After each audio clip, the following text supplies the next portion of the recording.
Sea level rise sounds abstract, as if the seas rise, therefore there will be a clear new coastline all around the world. Not quite.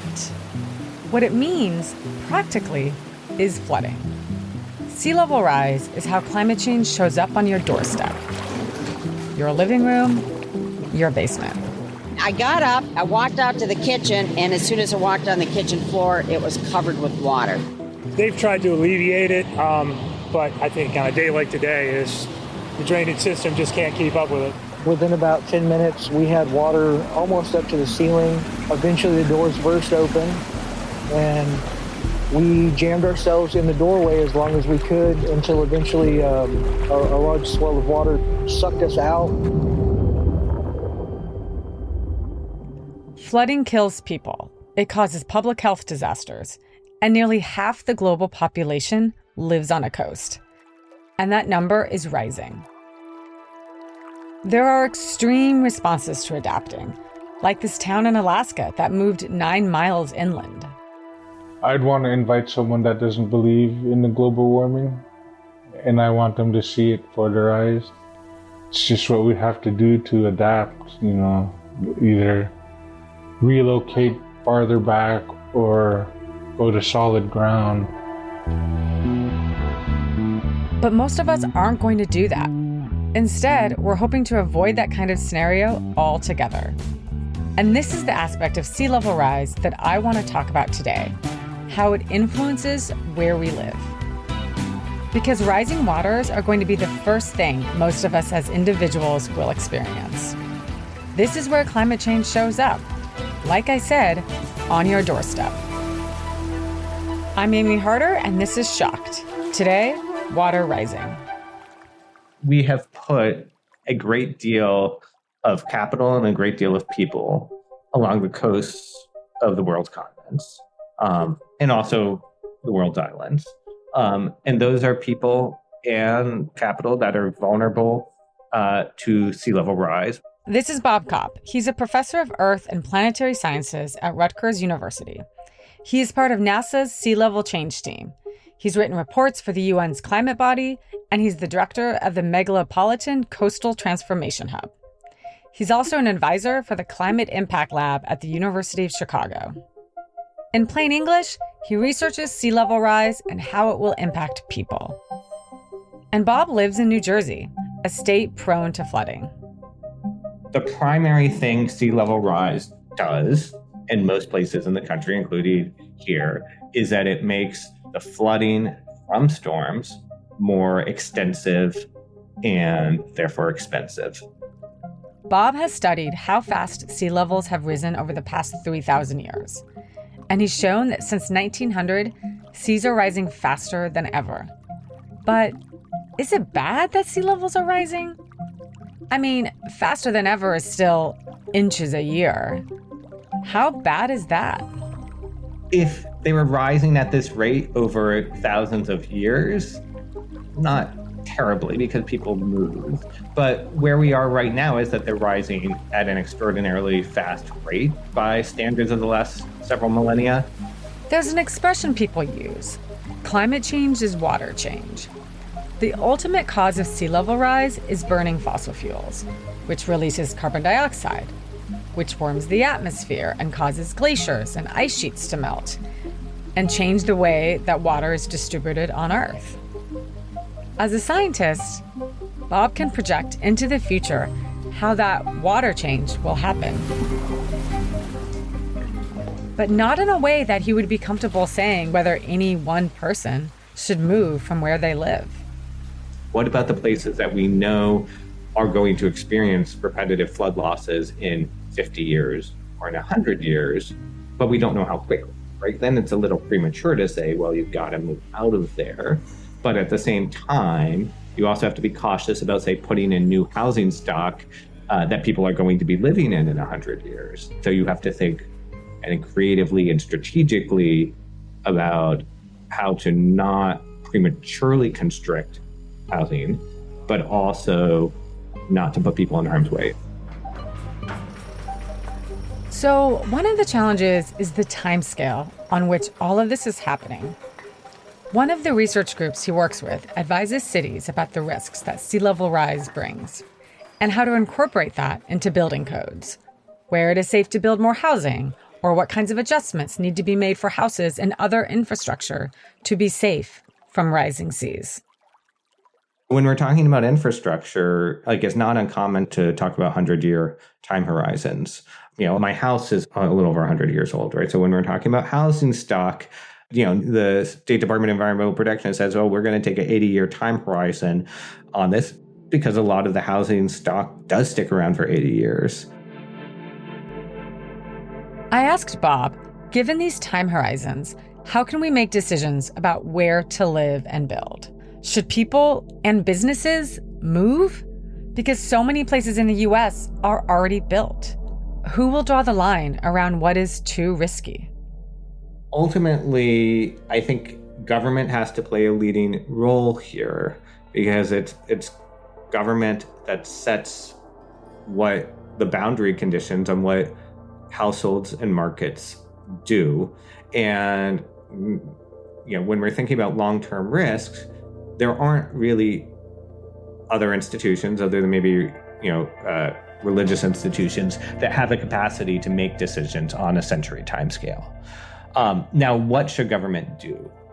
The approach now tends to be nothing, or a little heavy, building stuff, or a little heavy-handed. And I do think there's space for creative innovation here. Creative innovation. In the absence of big government action and institutions, how do people and communities adapt? It calls for tough decisions. There's always this question of how long until this coastal city isn't livable? And that looks really different to a bunch of different people. This is Renee Collini. She is the director of the Community Resilience Center at the Water Institute. Among other things, she focuses on figuring out how to make it possible for people to make those tough decisions. I think the people who should be involved with saving different shorelines and how that goes about, and it's honestly not even necessarily about land, right? It's about our communities, our people, our cultures, our economies, our natural resources. How we go about preserving that for our future should be determined by the people who live there and the people who are affected by that. We use a phrase, interested and affected parties in the Gulf, because stakeholders has all these other problems with it as a term, but it's people who are interested in it and people who are affected by it. Sea level rise isn't the same everywhere. In the United States, the Gulf Coast is where it will rise the most. Because not only is the water rising, the land is also sinking. So if the land you're standing on is also sinking while seas are rising, that makes the sea level where you're at rise faster, right? In practical terms. Some people are like, well, it's not that the water's going faster. Sometimes it is, and also sometimes no, you're right, but you're still sinking. So either way, the water's getting higher around your ankles faster. Every community is going to face this rising water differently. And look, I love efficiency. So I wanted to know why a big organized plan wasn't the best way. For example, here's an imaginary way of reacting to sea level rise. Let's say you live on the Gulf Coast of Florida, and you're tired of the flooding. Maybe the best thing would be if you and everyone you knew picked up and moved to another city. The government will even help you relocate. Experts analyze the place with the most capacity for your neighborhood, and that won't flood. So you're all moving from coastal Florida to landlocked Lincoln, Nebraska. It's efficient, but I can imagine that it's not so appealing to everyone, with all due respect to Lincoln. And that's before we get into the history and politics of how much people trust the government to make them move. Renee had the example of a community in Mississippi. It's a small population that lives on a river. And the solution is not something I would have imagined. So this isn't even really about sea level rise. This is about riverine flooding. And a few times a year, the river just gets high and stays high for a while. And so these folks have adapted a method for living with that, which is that there's one high road and everybody knows the river's coming up. So everyone parks their cars down this one high road. And then everybody has these little boats. We call them John boats. And the John boats is how they get from their home to this road. And there's one stop sign and everyone ties all their John boats together in a row and you go off to work or to the grocery store or wherever. And I personally have no interest in living that way. But this is what people want for other reasons, right? About they have family that's always lived there, or the view is just worth it to them or whatever. Good for them. That is not up to me. It's not what I would choose, but they're not hurting anyone. It's not costing public resources. They understand that if there's a medical emergency, they have to use their John boat to get to the ambulance, whatever. That's their choice, and it's an informed choice, and it's a smart choice for them. Not a smart choice for me. So defining what's livable and how we go about making something livable in the future should be decided by individuals, by collective communities. If that sounds utopian and optimistic, the people decide for themselves. Actually, there's a pretty heavy deadline that we need to keep in mind. If you look out to 2050, the spread of how much seas could rise is not that large. In most places, it's a foot or less, which is actually a really useful, that's not that unknown. We can plan for that pretty solidly across that whole space. We feel confident that no matter what happens with emissions, we're fairly locked in terms of sea level rise. It's after 2050. It's what happens after that point where the decisions we are making today about emissions will really play out. Yeah, 2050. We'll figure it out by then. The first Jurassic Park came out in movie theaters longer ago in the past than we are to 2050. It's really uncomfortable to think about the fact that 2050 isn't that far away, that we are less than a Jurassic Park release away. I asked Renee what advice she had for people if they want to do anything about this. And one thing she said was to ask around about flooding when you buy a house. Are you looking not just at today's floodplains, because keynote, flood maps are actually outdated the minute they go into effect. So call your local extension agent, call your local, somebody and ask, hey, do you have information about changing flood risk or future flood risk? Take those little steps for yourself because it does two things. One, it makes your life easier, but two, it helps show that market signal that people are thinking about how floody is an area, how is something built to be more resilient. If you're looking to move cities, make it clear with your Google searches and your inquiries to the town that you're thinking about how they've prepared for climate change. Market signal. More on that after the break.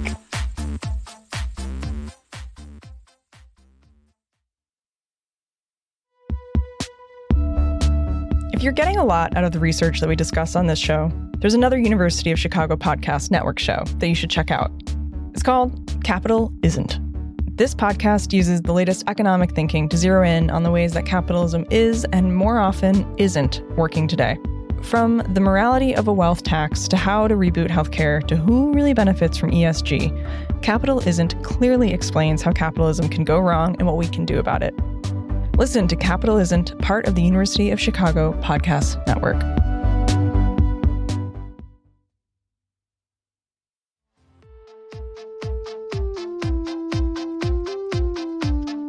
So, big picture, we know that sea level rise is coming, that planning for it is complicated, and that there are a lot of decisions people need to make. I want to talk about sea level rise on a smaller scale. Individual choices. Buying a house. It is possibly the biggest financial decision a person will make in their lifetime. And even if you don't own a home, the extent to which the American economy relies on home ownership does affect you. If you were alive during the 2008 crisis, you know this in your bones. Most people's wealth, the way in which they accumulate wealth and they pass wealth along to other generations in their family is through home ownership. This is Jeremy Porter. He's the chief economist at First Street. It's a company that gathers data and creates models that measure the different climate risks a home faces. Flooding is a big one. In First Street's early days, Jeremy was validating their data, literally walking around in waders and measuring the height of standing water, and then comparing that to their models. People often talked to him while he was doing this. I remember specifically in Norfolk, Virginia, a guy moved there from Texas and said, I came here, it was a sunny day, it was dry, it was a beautiful house, we were so happy with it. And now 4 to 6 times a year, water is 3/4 of the way up my front yard and I can't leave the house for 4 to 6 hours. He literally said we wouldn't have moved here if we knew this was an issue. First Street is trying to change this. They didn't always know they were going to go into housing data. In the beginning, their only goal was to bring the true cost of climate change into the market. The Climate Impact Lab and Bob Kopp were even involved in the early stages of First Street's risk assessment development. And ultimately what they told us is that if it impacts me personally at my property and my community, and it impacts my pocketbook, I'll pay attention to it.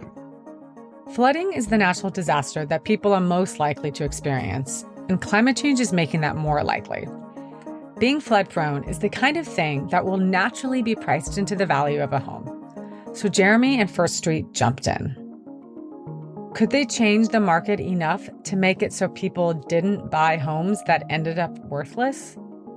They published data on their own website, but it wasn't until they partnered with the website Realtor.com that it really took off. This was summer 2020, a great time if, like First Street, you wanted people to be looking at your research. It was the peak of the COVID pandemic and a weird housing market. People were, moving all over the place, looking for remote space, that kind of stuff. So I think it did put our data in front of a lot more people than probably would have seen it otherwise. And it was really interesting because once you get on one and they see that people are responding to it, they're pulling traffic in because of that, the other real estate platforms want it. Redfin reached out and we started to partner with Redfin. And then our two most recent were Zillow and Homes.com.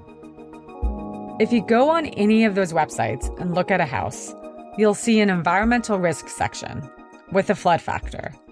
That's from First Street. Before First Street and other similar companies came along, there was only really one way to assess your flood risk.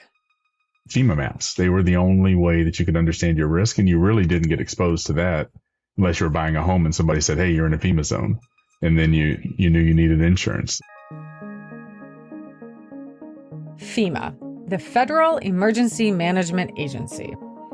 This agency is so many things to so many people. It is more than just emergencies. It encompasses at least 6 other agencies. And FEMA provides the most important information when it comes to flooding through its flood mapping. Jeremy explains. Go back a few decades, 50 years almost actually, the start of the flood mapping program at FEMA, it was really driven by the fact that insurance companies saw the risk that was emerging in the coastal areas, saw the risk that was emerging from tropical cyclones and major river flooding along the Mississippi River and Ohio River, places like that. They didn't want anything to do with it. There was too much risk for them to be able to actually price risk into a homeowner's insurance policy in a way that people would pay for it. So the federal government stepped in. They created the flood mapping program as we know it today. The only problem is that the maps take forever to update, if they get updated at all. Think about your hometown. Even 20 years ago, how many farms are now subdivisions? How many more paved surfaces are there? All of that affects the flood map. FEMA is supposed to look at the maps every 5 years and consider updating them. If they do, that can take years as well. People like Bob Kopp are doing all kinds of research with satellites and 1,000-year timescales. Jeremy and First Street are looking at individual property level data and using projections for its score. FEMA flood maps rely on past events, no future modeling. When it comes to handling climate change, that's not great. FEMA knows the maps are outdated, and when they do get updated, they only consider a really big picture. FEMA doesn't capture all of the tributaries, the small streams, the creeks that feed the major rivers. So as you don't capture those as sources of precipitation, flooding, ultimately you're not capturing part of the flood risk that exists there. And if you're not including heavy precipitation in the model and climate correcting it, they're not accounting for the increasing intensities. We spoke with Jeremy in July a few weeks after the flooding in Texas Hill Country that killed over 100 people. And as this Texas flood we saw, it was the intensity of the rainfall that drove the speed at which the river rose, that really drove the disaster. And that stuff isn't being captured accurately by FEMA's model. Sometimes when FEMA starts to update a map, communities oppose it because of the value of their homes. People do not want to be told that their home is in a floodplain and is worth less, or will be difficult to sell, or will need flood insurance, or for flood insurance to go up. And in the middle of all this, President Trump has said that he intends to phase out FEMA altogether. Though what that means in practice is unclear. It is reasonable for people to worry that their home will be worth less if it is known to have flood risk. Redfin did a study to find out if showing people the First Street flood score made any difference in how they looked for housing. They exposed one group of home searchers to the flood score. The other half did not see it. What do people do with more information? What they found were that the half that were exposed to the data on climate risk systematically searched for lower risk climate risk properties than those that weren't exposed to it. So really just being exposed and being aware drove different search behaviors. People were staying in the same cities, just looking at different areas. And so if you're in Miami, it's a relative risk indicator. You say, I don't want to be in North Miami Beach with a flood risk score of 10. Let me move further inland where I can get a flood risk score of 5, but have the same house. And I'm close to my family, close to my work, close to my social network. And the reason people are not just up and leaving Miami is, it's a big city. When a place has enough happening there, people will stay and adapt. Those risks can be balanced. But it won't be true everywhere or forever. I think for the next 30, 40, 50 years, we're going to see adaptation. We're going to see major metropolitan areas adapt to the risks that exist in the area. What about flooding? How do we raise properties or build seawalls or build levees or whatever it may be that we build? But you can only do that. You can't do that everywhere. You can only do it in some places. I think in the short term, it's going to be places that are those stronger macroeconomic types of engines across the country, major metropolitan areas, really.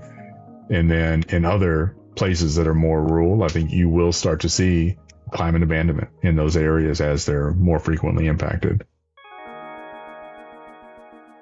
Climate abandonment, where there is frequent flooding.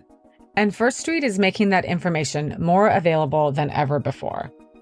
Some houses will become harder to sell. Putting scores on people's houses, their biggest asset, is an intense decision. I asked Jeremy about it. We spent months debating, should we put scores on properties? People's predominant source of wealth is in their properties. And as you start to think through it, the reason why people bought properties in those places is because they didn't know they had risk. And not knowing you have risk ends up ultimately being worse than knowing that the risk exists. I personally think climate risk should be priced properly. I think we need to get to a state where there are tools, there are methods, there are transfer mechanisms like insurance policies that give people the ability to price climate risk properly. We're in a pivot state right now where we didn't do that for a long time. We're starting to get smart on the information that exists around climate risk. Hopefully we'll get to a future state where that will be priced properly and you won't have people that are sitting in the middle of a mortgage and have, all of their wealth tied up in this property that now is difficult to sell. I think that this position that we're in right now is the most difficult position because of the people that are in these properties that didn't know they had climate risk when they bought the property. I wanted to talk to Michael about what role the market plays, how it can be nudged, and how the Trump administration's cuts to FEMA could affect our ability to manage risk. So this whole episode has really got me thinking about risk. And one thing that's really fascinating about human psychology is that we normalize almost everything. So if it's going to be getting hotter normally because of climate change, or if it's going to flood more, in our minds, we're going to normalize it. What's so bad about that? Well, from a political standpoint, one could argue that once you normalize something, you accept it, and then there's not a reason to change it. That's a psychological perspective. I would say from a business perspective, you know, you can't really normalize your house flooding multiple times. The insurance won't stand for it. And that's what we're seeing. And not just flooding, of course. Where I live in Seattle, Washington, we're used to the rain, but the wildfires are something that most of the West is dealing with. And in many parts of California, you can't even get homeowners insurance for. Okay, excellent. Excellent. Don't tell that to the Californians. No. I was hoping we were going to get here. So it is a favorite statement in climate land that climate change is making it impossible to insure a variety of risks. And, oh, this is horrible. Now's time for the economist viewpoint. Insurance companies know how to price that risk. The problem they're facing is that governments are getting in the way of it. I got the data from Florida several years ago, and I wrote a piece in the New York Times about this. And what it showed is that the places that were becoming increasingly high risk are the coastal places. That's not surprising because of the storms. It is also true richer people live on the coastal areas. But the government didn't really want people facing higher insurance prices for that. And so they created this complicated system where the people in inland Florida, who are not really facing much risk, but are also generally poor, were paying above actuarially fair prices so that the people could continue to live on the coast at kind of a unfairly low insurance price. It's kind of nutty, but we need to get politics out of that. It's super nutty. And I think, often, I spoke recently with Senator Sheldon Whitehouse of Rhode Island, a Democratic senator who has been a leader on climate issues. And his whole shtick lately has been this very issue. And he thinks that once Democrats and others in the political space start talking more loudly about insurance premiums going up or not being available at all, that people will start connecting the dots between that and aggressive climate action. What do you think? Look, I think there is a long history from people who are very concerned about climate change. You can count me among them, but there's a long history of people looking for a way to get the broad public super exercised about this and willing to spend resources. And you might go through the history. One is like telling people and getting them scared. I don't think that really worked. Another is the great green job machine that could be unleashed if we would just get in front of dealing with climate change. I don't think that has been a dramatic success. And I guess Senator Whitehouse's third version here is let insurance prices go up. And time will tell. I don't think he supports insurance prices going up. Oh. He wants attention to rise on the matter, but there doesn't seem to be a world in which insurance prices don't go up. I think, yeah, but what we really want is for them to go up on the right people. And I guess it's another thing that was like, I really appreciated about this episode was the interviewing of people on the ground and their perspective. It was almost like out of like a total free market economist view of the world, which is, people are funny. Different people like different things. It's almost impossible to come up with a policy these aren't their words. This is my version of their words in Washington. That's one size going to fit all. And they're going to face these risks. Some of the people are going to leave. Some of the people are going to be like, well, my cousin lives here, my brother lives here, my sister lives here, and I got to stay here. And I'll just find a way to manage. And there is this question, like, are we supposed to respect those preferences?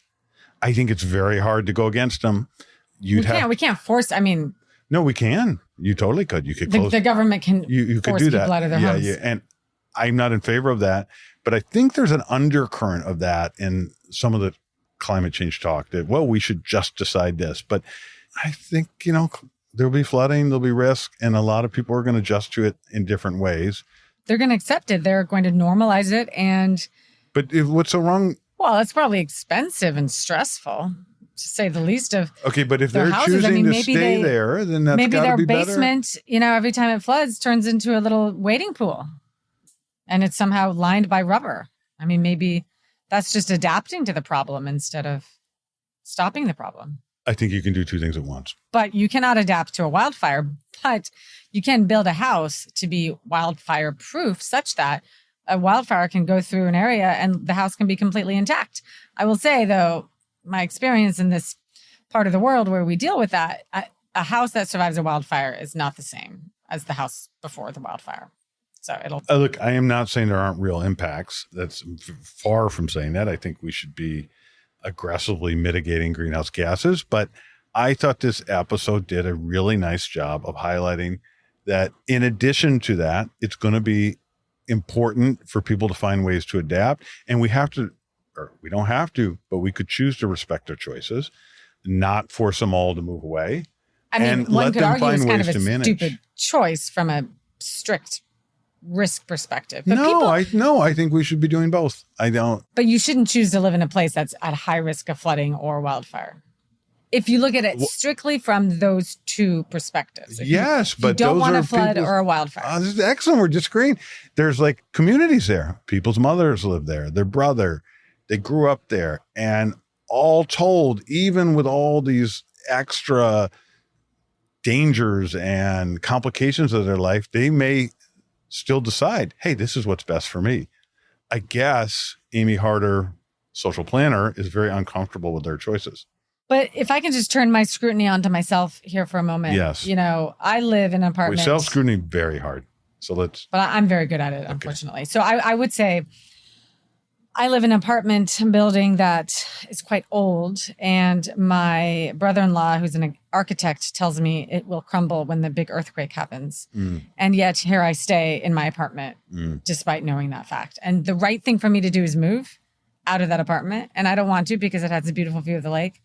That's keeping me there. And the community, I like the community. And there's not a lot of places in that area. Whoa. Exactly. I know. That's what I'm saying. I'm turning it on myself. I'm being as critical of myself as I would be of others. And so there's this But cognitive. would you like it if the governor of Washington made passed a policy that removed you from your apartment?